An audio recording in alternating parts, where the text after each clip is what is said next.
Et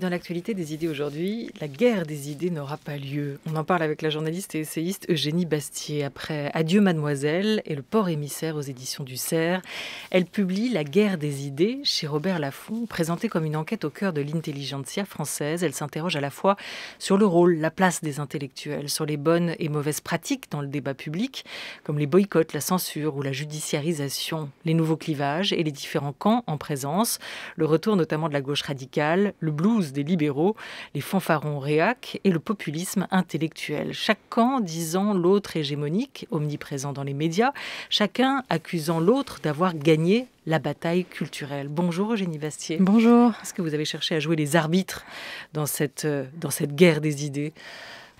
Pas vraiment les arbitres, mais c'est vrai que j'ai voulu essayer d'avoir un point de vue pas surplombant, mais d'essayer de considérer ces forces en présence un peu comme quelqu'un qui serait au-dessus d'un champ de bataille, qu'il contemplerait de loin, et essayer de regarder un peu de façon la plus honnête intellectuellement les forces en présence et essayer de comprendre ce qui se jouait aujourd'hui. Il me semble, parce que j'étais assez perturbée, justement, vous l'avez dit dans votre introduction, par cette espèce de discours dissonant dans le débat public, ce paradoxe qui fait que chacun finalement récuse l'idée d'avoir gagné la bataille des idées, chacun accuse son adversaire de l'avoir gagné. Les libéraux disent que nous vivons dans un État socialiste, les gens de gauche disent que nous vivons justement sous le règne du néolibéralisme.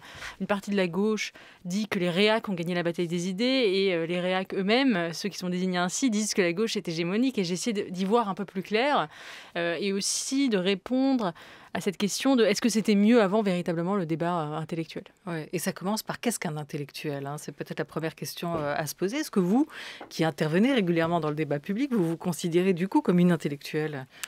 J'aurais pas cette prétention parce que je pense que pour être un intellectuel, il faut avoir une œuvre, il faut avoir fait ses preuves dans un domaine appartenant justement au champ des humanités. Je pense que la meilleure définition de l'intellectuel, c'est celle qu'en a donnée Sartre, c'est-à-dire c'est quelqu'un qui se mêle de ce qui ne le regarde pas. Donc on pourrait dire que tout le monde est un peu un intellectuel, surtout à l'ère des réseaux sociaux, mais c'est quelqu'un qui se mêle de ce qui ne regarde pas, mais qui appartient, qui a eu une œuvre et qui a tiré une légitimité qui le fait intervenir dans le débat public sans être spécialiste du sujet sur lequel il intervient. Par exemple, on peut prendre Zola dans l'affaire Dreyfus, il n'est pas spécialiste du droit, il n'est pas avocat, il n'est pas un spécialiste des histoires militaires, mais il décide au nom justement de son statut, au nom de sa célébrité qu'il a acquis dans le domaine littéraire, de s'investir dans le débat public et de prendre la pub pour défendre Dreyfus. Et c'est ça un intellectuel, c'est quelqu'un qui a une œuvre et qui s'investit sur un sujet dont il n'est pas forcément spécialiste. Est-ce que ce sont justement ces grands débats historiques aussi qui vous ont donné le goût à la fois du débat, de l'échange d'idées et qui vous ont donné envie de vous pencher sur cette question-là et l'état du débat d'idées en France ? Ces grands débats dans l'histoire de la pensée française qui ont peut-être, et c'est plus rare aujourd'hui, vraiment changé la société, qui ont eu ce pouvoir de transformation aussi.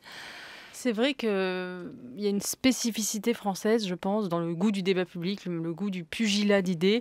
Alors, est-ce que c'est une mentalité nationale qui est plus tournée vers l'abstraction, la raison, cette espèce d'esprit cartésien qui fait qu'on a ce démon de la théorie et qu'on ne reste pas, par exemple, comme dans la mentalité anglo-saxonne, plus dans une question empirique ou pragmatique, mais qu'on essaie tout de suite de théoriser. On l'a vu, par exemple, sur le coronavirus, où très vite, en France, les débats ont été très théoriques sur le monde d'après. Est-ce que ça va être un monde plus écologique, plus libéral ? Les intellectuels se sont rués sur cet événement pour essayer tout de suite d'en tirer des leçons générales, globales, universelles. Et donc, il y a cette mentalité nationale qui fait que régulièrement, et ça commence même avant l'affaire Dreyfus, pendant la Révolution française, puisque la Révolution française, c'est vraiment l'application d'idées d'un débat intellectuel qui va surgir dans l'histoire et qui va transformer une révolte en révolution.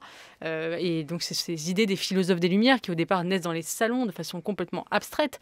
On a même une feuille de route idéologique abstraite qui ensuite va va devenir un bouleversement politique. Donc, cette Révolution française. Ensuite, effectivement, l'affaire Dreyfus, on se déchire finalement sur un cas particulier, mais au nom d'idées générales, des principes de la justice.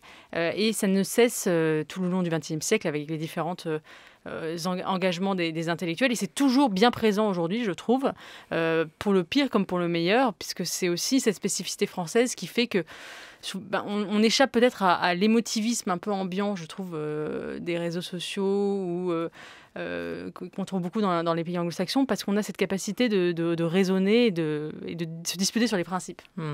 En pleine séquence des Gilets jaunes, on se souvient de ce grand débat autour d'Emmanuel Macron avec des intellectuels, grand débat qui n'a pas été à la hauteur aux yeux de beaucoup, mais quand même révélateur de la nouvelle place des intellectuels en France. Est-ce que vous parlez comme Nizan de ces penseurs de métier? Est-ce que c'est la fin pour vous aujourd'hui des grands intellectuels?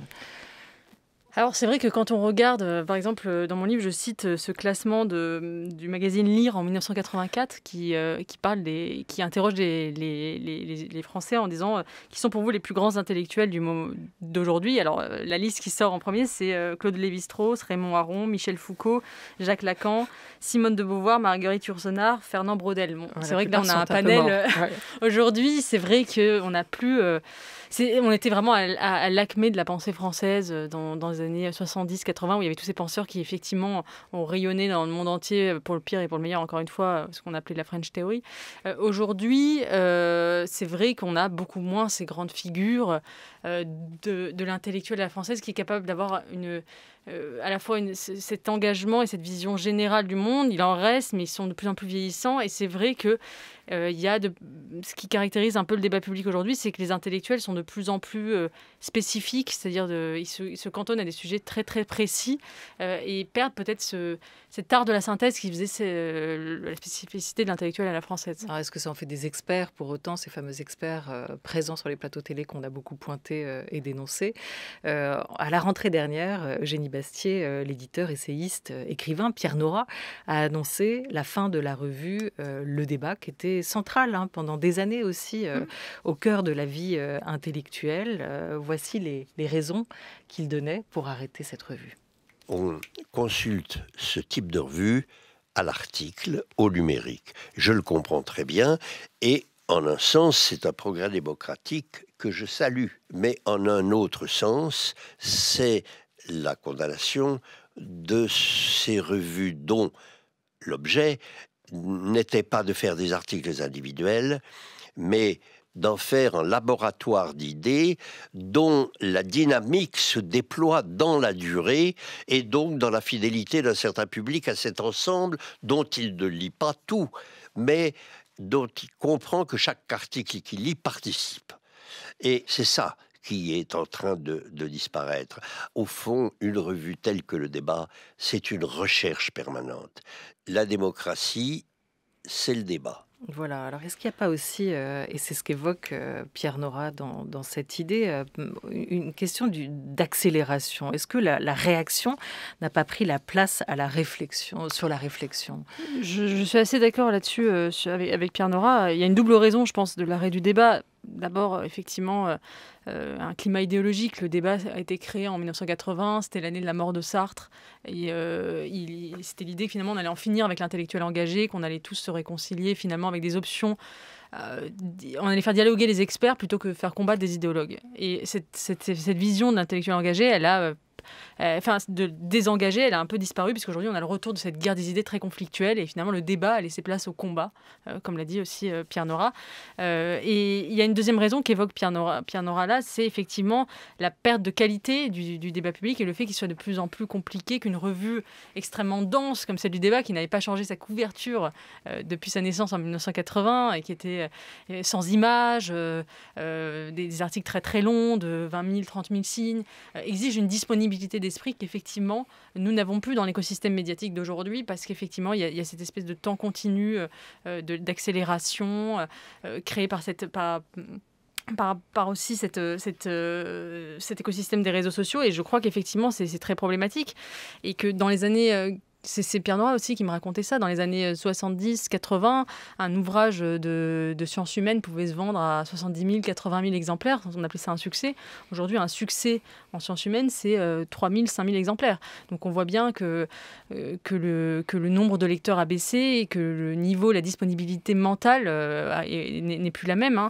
Par exemple, Lacan avait vendu son livre à 80 000 exemplaires, qui est un livre extrêmement complexe que je ne sais même pas si moi aujourd'hui j'arriverai à le lire. Donc ça montre aussi, oui, effectivement, une absence de disponibilité mentale dans un écosystème médiatique où une polémique chasse l'autre et où finalement, le débat public, il exige, pour être argumenté, d'avoir une certaine dose de raison et une certaine dose d'abstraction. Or aujourd'hui, l'écosystème médiatique des réseaux sociaux, c'est au contraire, à la place de la raison, l'émotion, et à la place de l'abstraction, le règne du cas particulier et du témoignage. Et donc tout ça rend très compliqué les conditions d'exercice du débat. Le débat d'idées n'est pas mort, c'est là le paradoxe de notre temps. Écrivez-vous, furieusement individualiste, il n'a jamais laissé autant de place aux idées générales dans la vie particulière. Qu'est-ce qui a changé sur le fond aujourd'hui? Où est-ce que vous les identifiez, vous, ces nouveaux clivages, Eugénie Bastier? C'est une vaste question, mais disons que je pense qu'on a cru à un moment que c'était le moment de la fin de l'histoire, du règne de la démocratie libérale, du droit et du marché dans les années 80-90, que finalement il y aurait un débat apaisé entre visions du monde légèrement contradictoires. Et ce dont on se rend compte depuis le début des années 2000, c'est qu'effectivement on a un retour d'options idéologiques irréconciliables dans le débat. Et aujourd'hui, la vie des idées se caractérise par davantage de pluralisme, dans le sens où il y a des options idéologiques radicalement différentes sur la table, de l'extrême gauche à l'extrême droite. Et en même temps, ce pluralisme se double d'une forme d'intolérance et de sectarisme, c'est-à-dire que ces options idéologiques ne dialoguent pas entre elles, qu'elles sont chacun, soit de leur côté, elles parlent à différents publics, soit elles s'excluent et s'excommunient mutuellement. Et donc c'est ça, à mon avis, qui caractérise le débat actuel. Et le deuxième paradoxe, c'est qu'on est nous sommes tous à la fois relativistes, c'est-à-dire qu'en fait chacun a sa vérité, on n'essaie pas de construire une vérité commune, et en même temps intolérant, c'est-à-dire j'ai ma vérité, mais ma vérité est sacrée et tu ne la bousculeras pas par tes idées, et on ne cherche pas comme ça à dialoguer, à construire du commun. Et je crois que c'est ce qui rend si difficile aujourd'hui l'exercice du débat. Vous racontez cette parenthèse apaisée, celle des années 80-90, où il y a eu une forme de réconciliation au sein du petit monde des intellectuels autour de l'idée de démocratie, d'antitotalitarisme et des droits de l'homme. On va revenir sur un débat avec cette archive d'apostrophes un peu animée sur la définition et la place, l'apport de l'intellectuel dans les mots de Maurice Bardèche, qui était universitaire, critique littéraire, polémiste, engagé à l'extrême droite de l'échiquier politique. Il s'en prend dans cet extrait à Bernard-Henri Lévy. Nous sommes dans une époque où nous ne pouvons pas historiquement aller au fond des choses. Vous vous plaignez de l'univocité des intellectuels, du non-débat. Mais c'est parce qu'il ne peut pas y avoir de débat. Quand on va un peu plus loin, on s'aperçoit que les lois qui existent actuellement nous empêchent de poser un certain nombre de questions. Que nous décidons sur la superficie des choses, jamais au fond. Nous ne voyons pas que dans la langue de bois que vous parlez tous, et qui fait que vous ne trouvez rien, vous ne trouvez personne en face de vous pour discuter. Vous trouvez que BHL parle la langue de bois? Ah, exactement. Il parle la langue de bois des démocraties, il dit exactement ce que tout le monde dit dans un monde où tout le monde dit la même chose. Alors là, Maurice Bardèche, il ne parle pas de réconciliation, il parle de consensus moribond, il parle de non-débat. Il a cette idée qu'il y a les bonnes et les mauvaises idées, que certaines, le critère, le cursus a été établi et qu'on ne peut plus dire ce qu'on a envie de dire à ce moment-là. On est en 87. Oui, mais ce qui m'a frappé dans cette émission, et j'en parle au début du livre, c'est qu'effectivement, on est en 1987 et Maurice Bardèche, qui est pour le coup un intellectuel authentiquement fasciste, qui regrette dans plusieurs livres, qui essaie de réhabiliter le Troisième Reich dans plusieurs livres, le bilan du Troisième Reich dans plusieurs livres, est invité à la télévision. Sur le plateau d'Apostrophe. Sur le plateau d'Apostrophe, et son dialogue avec BHL est assez courtois, poli, ils se réfutent mutuellement. BHL lui dit que ce qu'il a écrit est infâme, mais que lui-même a certains mérites, parce que c'était aussi un grand critique littéraire sur d'autres sujets. Et donc c'est vrai que ça nous paraît un peu surréaliste aujourd'hui, parce qu'on imagine que le CSA aurait été appelé des millions et des millions de fois aujourd'hui si un tel débat se tenait. C'est à mon avis caractéristique de cette période, et qui effectivement, en même temps, c'était un consensus illusoire, parce qu'effectivement, l'extrême droite était tolérée dans les débats publics comme un vestige un peu folklorique de la Seconde Guerre mondiale, mais finalement on ne prenait pas vraiment au sérieux ses propositions. L'extrême gauche n'existait plus, puisque le dévoilement des horreurs du goulag avait décrédibilisé la proposition communiste. Et donc finalement, il y avait une forme de consensus un peu illusoire autour de l'antitotalitarisme. Et ce consensus a volé en éclats. Je le raconte dans le livre, à partir de 1995 et la grève face à la réforme Juppé, la gauche radicale se renaît de ses cendres et finalement se recrispe dans une posture de refus de la réforme.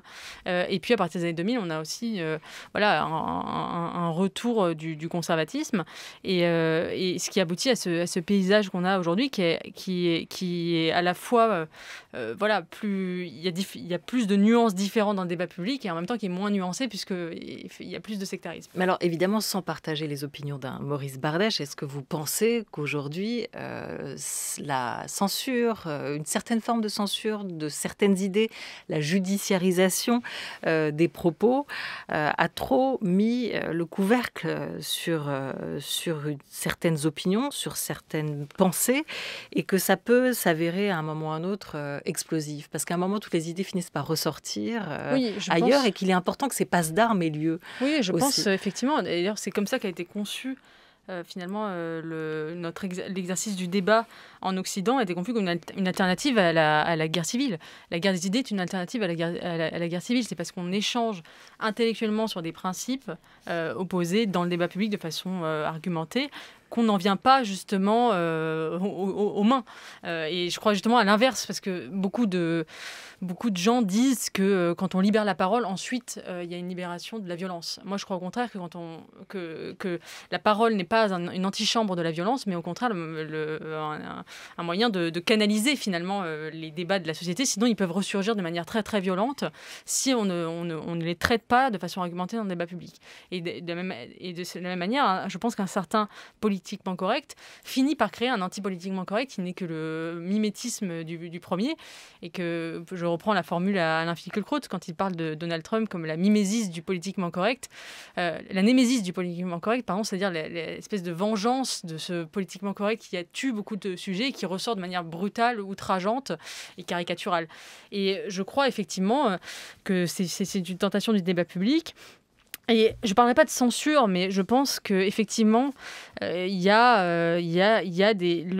liberté d'expression est devenue elle-même un objet de débat. C'est un peu une des caractéristiques du débat actuel. Et effectivement, on a à la fois le bon vieux sectarisme marxiste qui a toujours existé. On se souvient quand Sartre disait tout anticommuniste était un chien, il n'était pas particulièrement respectueux de l'adversaire. Et Simone de Beauvoir, quand elle disait la vérité est une, l'erreur est multiple, il n'est guère étonnant que la droite soit pluraliste, c'était aussi une manière de mépriser le pluralisme. Donc ça, c'est toujours le cas. C'est repris par exemple par des gens comme Édouard Louis ou Geoffroy de la Gannerie qui refusent de débattre ou de considérer même qu'il existe un intellectuel de droite. Il y a effectivement une judiciarisation du débat qui fait que beaucoup d'intellectuels se retrouvent au tribunal pour des mots qu'ils ont eus. Je pense à Georges Bensoussan, Pascal Bruckner. C'est pas qu'il refuse, Édouard Louis, Geoffroy de la Gannerie, qu'il refuse le statut même d'un intellectuel ou d'un penseur de droite. C'est qu'ils estiment qu'il n'y a pas de débat possible parce qu'il n'y a pas un minimum de terrain d'entente aussi qui permet d'échanger. Geoffroy de la Gannerie dit que intellectuel de droite, c'est un oxymore. Que la droite ne pense pas et qu'elle n'a pas d'intellectuel parce qu'elle est... alors, c'est son point de vue, elle est dans le ressentiment et que finalement, il n'y a d'intellectuel que de gauche. Et ça, je pense que c'est assez symptomatique d'un certain sectarisme propre à la gauche qui a déjà existé sur la forme de chez Sartre ou Simone de Beauvoir. Et ce qu'il y a de nouveau, je pense, c'est ce sectarisme, j'appelle ça le sectarisme compassionnel, en tout cas un sectarisme qui est fondé sur l'émotion, qui consiste à dire que certaines paroles dans le débat public sont blessantes en elles-mêmes et que donc il faut les expurger du débat parce qu'elles mettent en danger la vie des gens. Par exemple, c'est le cas de Sylviane Agacinski qui a été interdite de conférence à Bordeaux et les associations qui demandaient l'interdiction de cette conférence disaient que ses propos mettaient leur vie en danger. Et pour moi, c'est assez symptomatique de ce nouveau sectarisme qu'on appelle cancel culture ou wokisme, qui repose non plus sur la raison, mais sur l'émotion. C'est quoi le wokisme exactement ? Le wokisme, c'est ce phénomène qu'on voit beaucoup sur les campus américains qui consiste à mettre en avant la politique des identités. Politique qui est fondée sur les souffrances partagées des communautés plus que sur la construction d'un commun. Et qui consiste finalement à mettre en avant cette espèce de droit à ne pas être offensé dans le débat public et qui aboutit à une quasi-médicalisation du désaccord. C'est-à-dire que sur certains campus américains, comme l'ont très bien dit deux intellectuels qui s'appellent Haidt et Lukianoff dans un livre qui s'appelle Coddling the American Mind, c'est la génération chouchoutée, où en fait, ce sont des étudiants qui ne supportent plus qu'il y ait des opinions qui ne sont pas les leurs dans le débat public et qui donc appellent à expurger le débat public de ces opinions, que ce soit à travers la création de safe space ou l'interdiction de certaines conférences dans les universités. Et tout cela rend effectivement difficile l'exercice libre du débat. Eugénie Bastier est notre invitée jusqu'à 13h30 à l'occasion de la parution de son nouvel essai, La guerre des idées, enquête au cœur de l'intelligentsia française. C'est chez Robert Laffont. Pour l'heure, il est 13h18 et on l'a entendu, laïcité, genre, race. On a commencé à évoquer ces nouveaux clivages qui valent ou pas, fractures irréductibles aujourd'hui, quand chacun et chaque camp se dit victime de l'autre, reproche à l'autre d'avoir gagné la bataille culturelle. On en parle jusqu'à 13h30. France Culture, la grande table, Olivia Gesbert. On évoquait cette parenthèse apaisée, celle des années 80-90. Après quoi a suivi, Eugénie Bastier, dites-vous, un nouveau sectarisme apparu dans les années 2000. Avec le retour aussi des conservateurs et des réactionnaires qui s'étaient fait plus discrets jusqu'ici sur le devant de la scène idéologique et médiatique dans les années 2000. Donc on va écouter les mots de l'auteur de Le rappel à l'ordre, enquête sur les nouveaux réactionnaires, l'essayiste, historien des idées Daniel Lindenberg, sur cette distinction entre conservateur et réactionnaire. Eh bien, un conservateur, c'est quelqu'un qui simplement veut résister à ce qui lui paraît néfaste dans l'état des choses existants. C'est quelqu'un qui pense qu'il y a un ordre des choses naturel. Ils tiennent beaucoup à la nature, ces gens-là, enfin du moins à la conception qu'ils en ont, qui n'est pas exempte de beaucoup de préjugés ou même de contradictions. Mais à partir de là, disons, ils se cramponnent à ce qui existe. Alors qu'un réactionnaire, c'est quelqu'un qui pense qu'il faut dépenser beaucoup d'énergie pour revenir à un état de choses qui a disparu ou qui risque de disparaître. Et c'est pour ça que pour lui, par exemple, la notion de décadence est absolument, dans lesquelles il pense toujours qu'on est plongé, ou même l'idée de catastrophe, c'est quelque chose qui est tout à fait central pour lui. Et alors le paradoxe, c'est que souvent le réactionnaire, si on le pousse à bout, devient un révolutionnaire à sa manière, un révolutionnaire de droite, un révolutionnaire conservateur, comme on dit, la révolution conservatrice, bien que ça soit pas un terme, parce que justement, on réintroduit là le terme de conservation, alors qu'il s'agit d'autre chose. Les réacs, c'est vrai qu'ils n'ont pas bonne presse aujourd'hui. Et c'est un de ces mots stigmatisants qu'on retrouve dans le débat public. Au fond, qu'est-ce qu'ils veulent ? Comment ils animent ce débat ? Quelle pierre ils apportent à ce débat d'idées ? Alors, Pour revenir à Daniel Lindenberg, qui a popularisé en effet cette notion de néo-réactionnaire par son livre en 2002, Le rappel à l'ordre, où il critiquait toute une série d'intellectuels qui, selon lui, auraient dérivé, qui pour beaucoup venaient de la gauche. Il cite par exemple Marcel Gauchet, Alain Finkielkraut, Pascal Bruckner, mais aussi des écrivains, Michel Houellebecq, Philippe Muret, Dantec. Il les accuse finalement de participer à un récit anxiogène sur la modernité, pour le dire rapidement. Et finalement, pour moi, c'est 2002, le rappel à l'ordre, c'est vraiment ce moment où finalement la gauche commence à un peu paniquer et commence à faire des listes des gens qui ont dérivé. Et on en est toujours là aujourd'hui parce que vous avez encore des livres qui dressent la liste des intellectuels qui ont dérivé d'un mauvais camp à l'autre. Alors que je pense que par exemple des gens qui sont cités dans le livre de Daniel Lindenberg comme Marcel Gauchet ou Jacques Julliard ou Alain Finkielkraut n'ont rien de réactionnaire. Ils ne veulent pas revenir à un état précédent.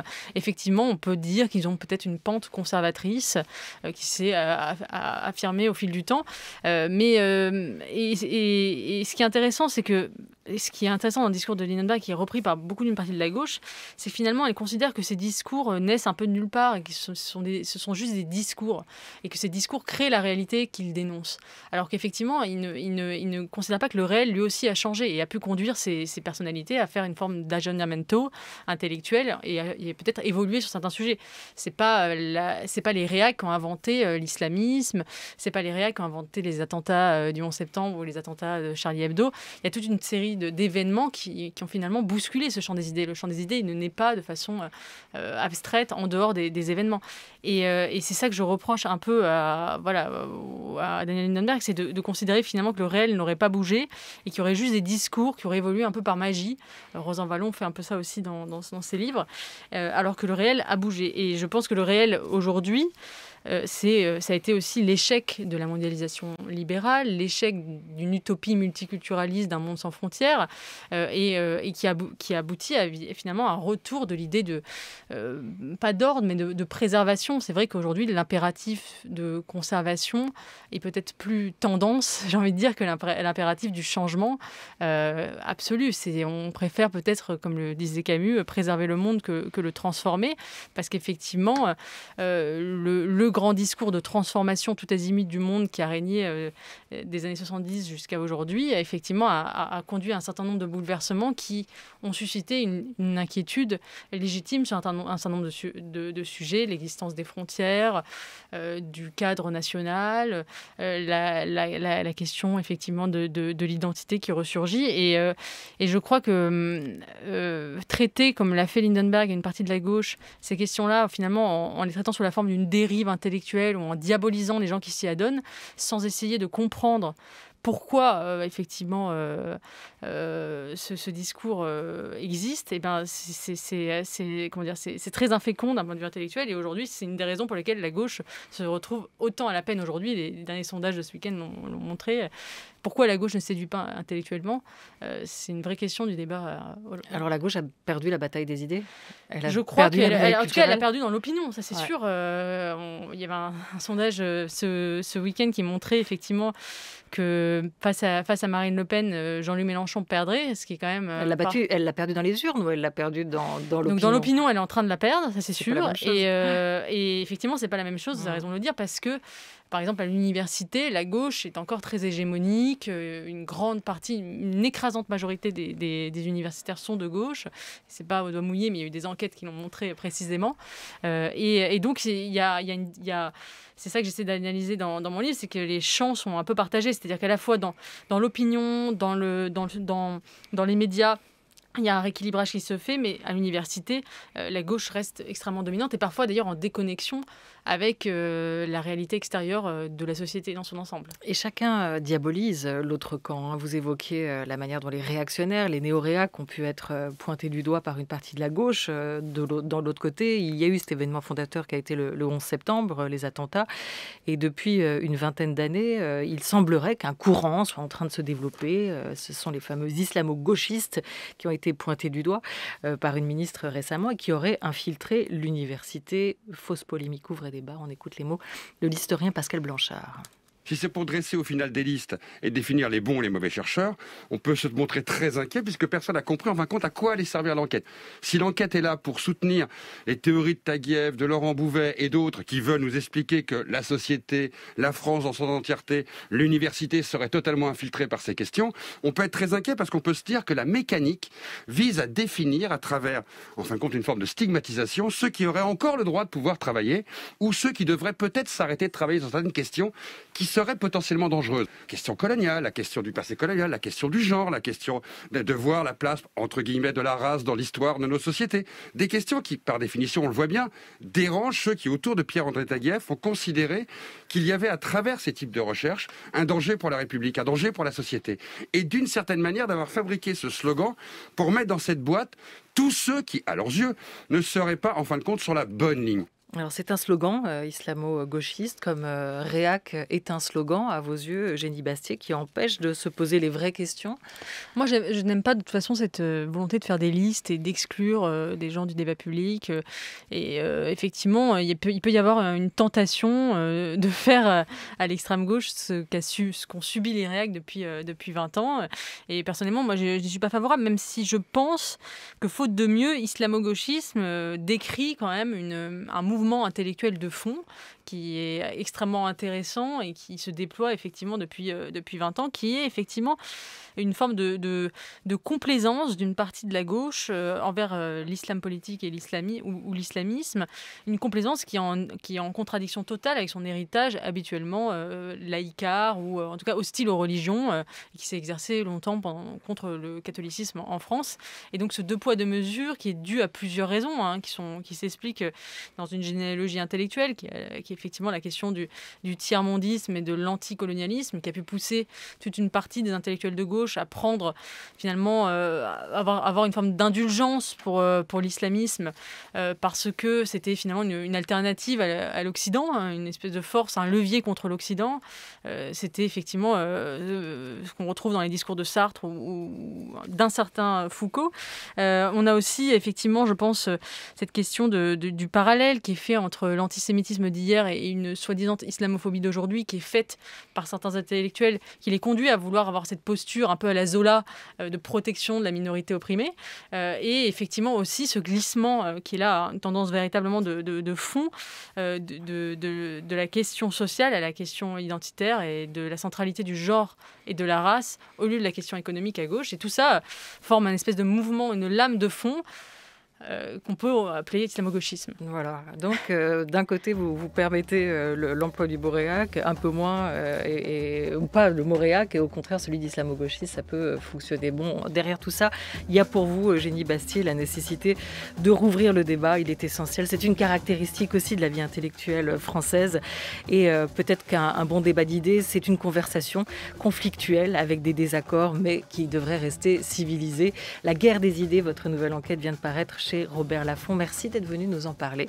Un grand merci à toute l'équipe de la Grande Table à la réalisation aujourd'hui. C'était Thomas Beau avec Déborah Dagobert.